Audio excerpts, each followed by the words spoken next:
In Flamecraft, you're burning down villages as dragons, trying to murder as many people as you can in 6 rounds. All that was a lie. Let's talk about it.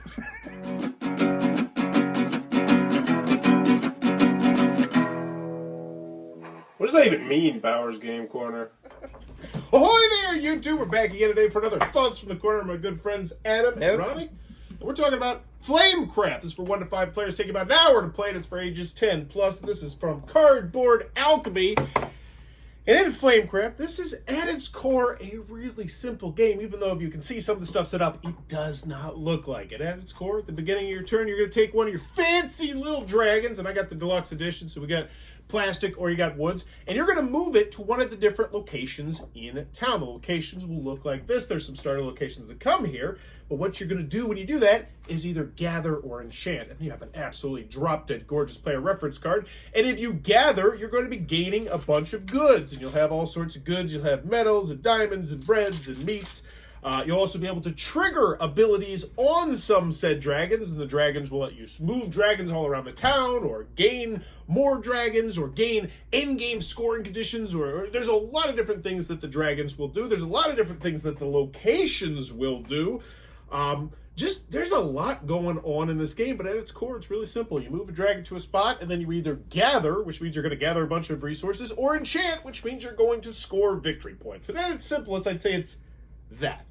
Now, there's a lot more on top of that, but that's at its core, it's simplest, and you go until you run out of either dragon cards, which once again you're going to be playing out, or special scoring endgame condition cards. And that's the basic gist of the game. Who wants to start off with their initial thoughts? Go ahead, Ryan. So, I definitely liked it quite a bit. I feel like I only played it once, but I feel like there would be a good amount of variability, like the different cards that come out. So I think like every game would feel a bit unique, which I think is very good. And I want to pause real quick right here. These are all the shop cards that we didn't use. These are big. Like just big. One shop card can. Mm-hmm. Yeah. So I just to add on to what you said, variability. Agreed. Mm-hmm. Continue. And then it's also one of those games where I feel like everything that you can do is pretty simple, except it leads to like complex decision making. Mm. So like at its core, it's simple, but like you get those cascades that it's this lets me do that. And if you plan for the future, you will do very well. You will, and it's definitely it's weird. I feel like it's kind of like an engine building game, but like not that much of an engine building game. Well, it's like everybody has their hand in the same engine. Yeah, is what it felt like. Yeah, something like that. But yeah, I'm intrigued. I am excited to try it again at some point. I like it quite a bit.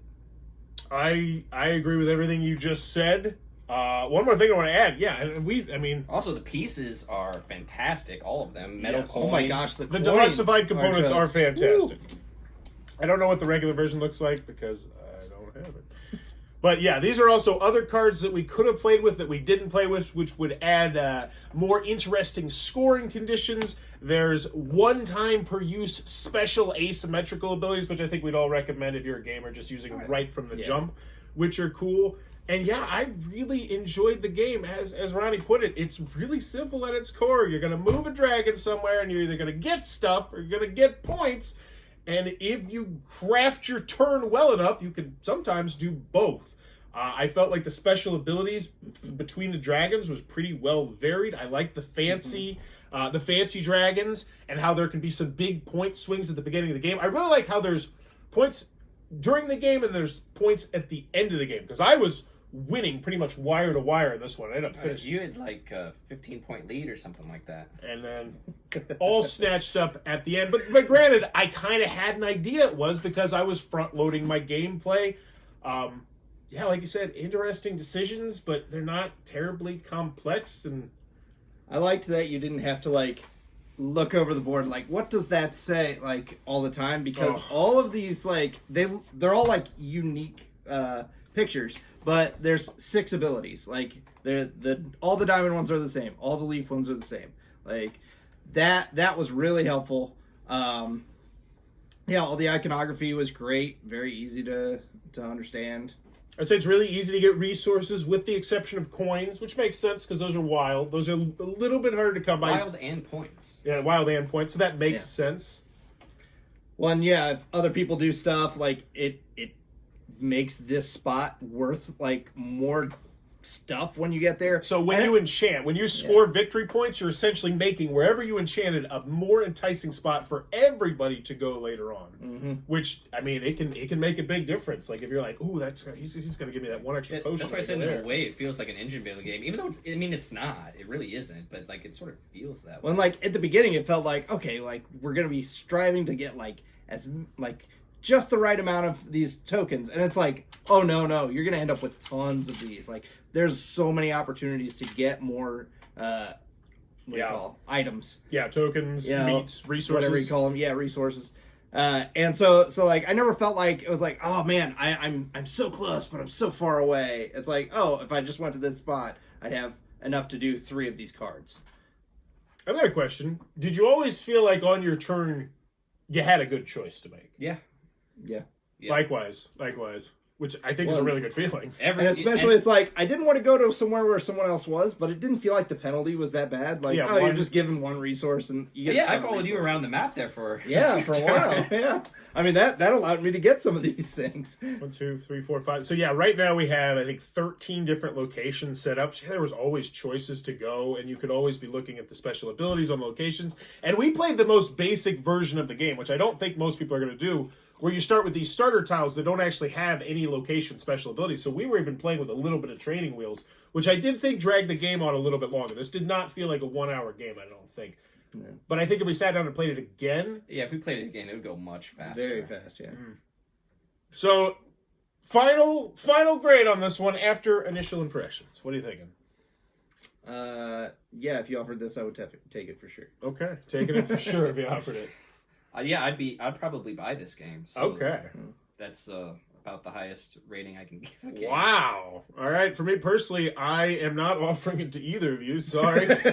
I'm excited to play the solo. I feel like the other thing is, what I really like about this game is we sat through the how to play video, which was pretty good.